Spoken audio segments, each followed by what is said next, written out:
You know, if I weren't a diagnosed psychopath, I might feel bad for the Muslim leaders who are starting to recognize that there is absolutely nothing they can do to keep Muslims from leaving Islam. Can you imagine 14 centuries of slaughtering unbelievers in the name of Allah, raping female captives, forcing people to convert, and executing anyone who tries to leave, only to lose it all because the internet, Facebook, YouTube? While Muslims are still running around thumping their chests and screaming, Islam is the fastest growing religion in the world, Muslim leaders are getting call after call after call. My son just said he's no longer a Muslim. My daughter just said she doesn't want to wear the hijab. And the Muslim community can't figure out what to do because they're not used to this. For 14 centuries, they would deal with apostasy through violence and intimidation. Now they can't, and there's no plan B in Islam. Bilal Philips warns the Muslim community of Canada that they're in trouble. The Muslim community here, in a minority circumstance, is a high-risk community.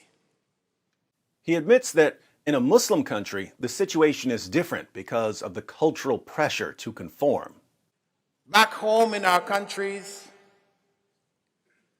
where people grow up practicing Islam as a culture, as tradition, everybody conforms because of the pressure of the community, the relatives, etc. The result is that it's rare for people to announce their apostasy in Muslim countries. It is rare that you would find back home a young man or a young woman addressing their parents, their family, and telling them, I don't believe in Allah. But things are different in the West, even for Muslim parents who are raising their children to be devout Muslims. While I was in Doha, Qatar, one sister called me from here, from a religious practicing family, Islamically active. She said, my son memorized the Quran at the age of 10. Obviously, a child who has memorized the entire Quran in Arabic will know that Islam is true, because the Quran is just so amazing in Arabic. But at the age of 15, 5 years later, she's calling. She said he came home and told us that he doesn't believe in Allah. Phillips is hearing so many stories of young people leaving Islam that he has to warn the Muslim community about the coming avalanche of apostasy. And if we don't take constructive steps to deal with this, it is going to become an avalanche, a tsunami that is going to hit our community in such a way that we will have a very difficult time standing. It will knock us over. An avalanche of apostasy? An avalanche. A tsunami of apostasy? A tsunami. What's it going to do? It will knock us over. But Bilal Philips believes that there's a solution. What's the solution, Bilal? So this is what we have to convey to our young people. We have to connect them to the Quran intellectually, emotionally, psychologically, physically, in such a way that they have no doubt. Connect them to the Quran so that they have no doubt. That is adorable. Bilal, young people reading the Quran is what gives them doubts, because the Quran totally contradicts everything they're told by their Muslim leaders and their Muslim parents.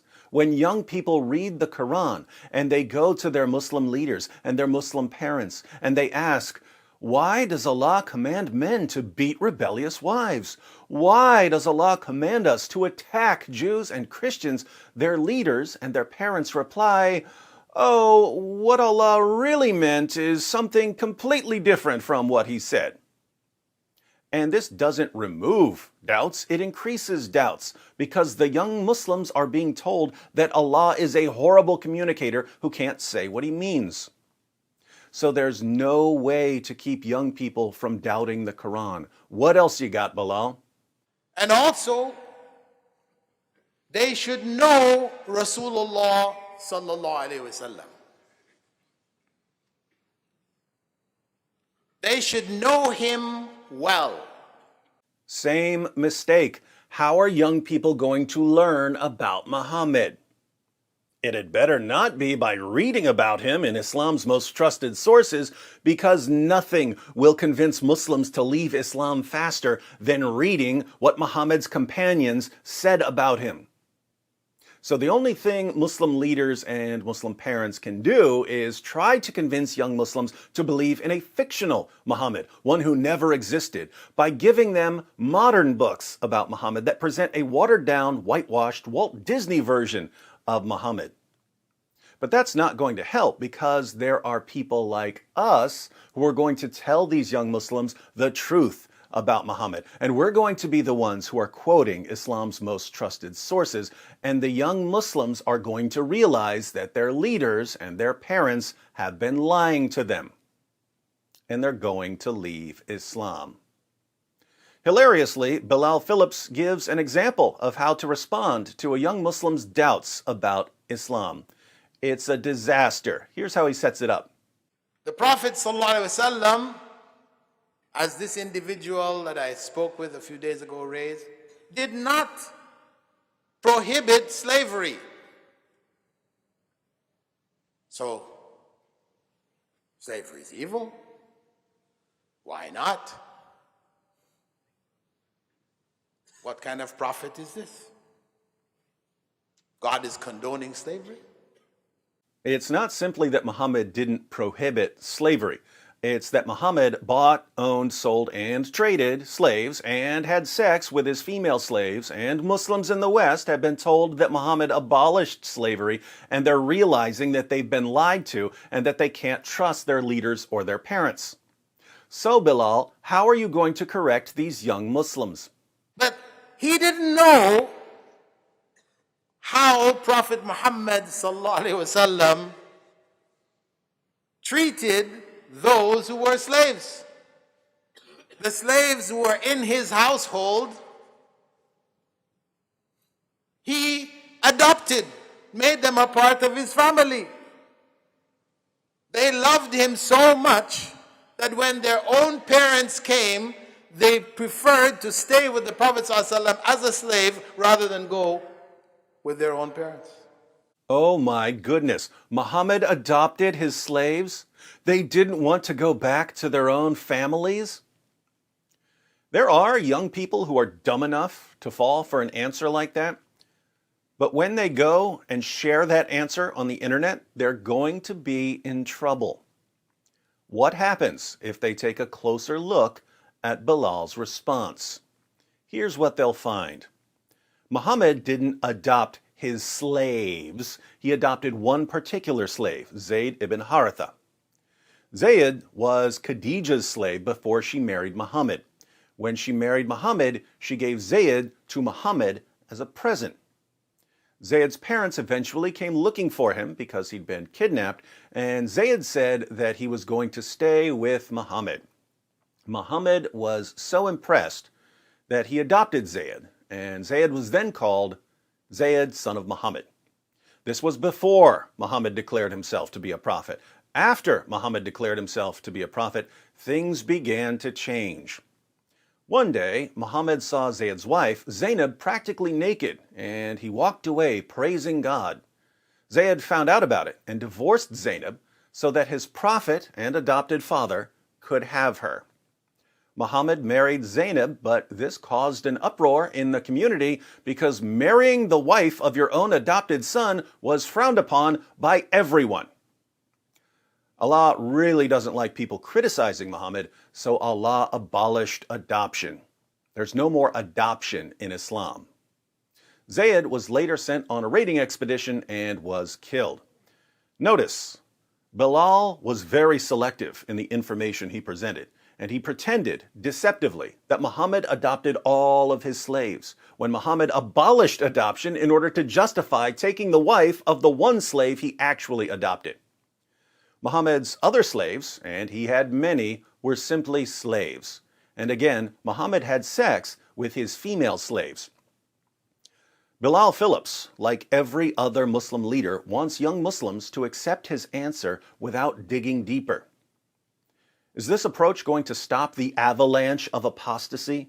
Is it going to stop the tsunami of apostasy? No.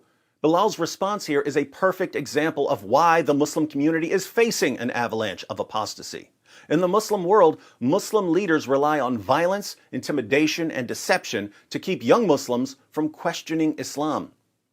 In the West, Muslim leaders rely primarily on deception. But that deception can only carry Islam so far. Young Muslims are being challenged to defend what they're saying, and when they try to defend it, they find out that it's simply not true. So they're leaving Islam. What's the solution, according to Bilal Philips? More deception, more misinformation, more carefully edited stories that cover up what really happened. Good luck with that, Bilal. You keep lying to young people, and I'll keep seeing them on YouTube.